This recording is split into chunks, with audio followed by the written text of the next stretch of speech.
అసలు ఈ అమ్మాయి చక్కగా చదువుకునే పిల్ల, ఏ ఆలోచన లేదు. అసలు అబ్బాయిలతో మాట్లాడేటప్పుడు కూడా నిష్కలంకమైన హృదయంతో మాట్లాడింది. అసలు ఏ ఆలోచన కూడా లేదు.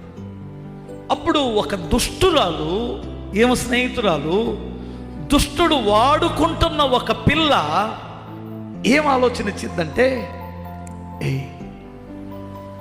వెంకటేష్ నీకెళ్ళి చూస్తున్నాడే అంటది. అసలు నిజంగా చెప్పాలంటే అక్కడున్న 10 మంది, 20 మంది, 30 మంది, 50 మంది యవనస్తుల్లో ఆడు కూడా ఈ అమ్మాయి దృష్టిలో ఒక్కడే.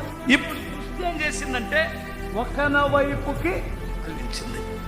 ఆ ఒక్క మాట అతని మీద దృష్టి నిలిపేటట్లు చేసింది.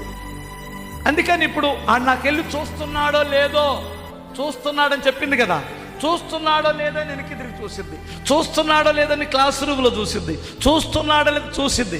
ఇప్పుడు ఈ చూపుని వాడేమనుకుంటాడో, ఒక ఆలోచనని జీవితాన్ని పాడు చేస్తుంది. ఆలోచన అప్పుడే కాలు కింద నలిపేస్తే నీ భవిష్యత్తు ముందుకెళ్ళింది.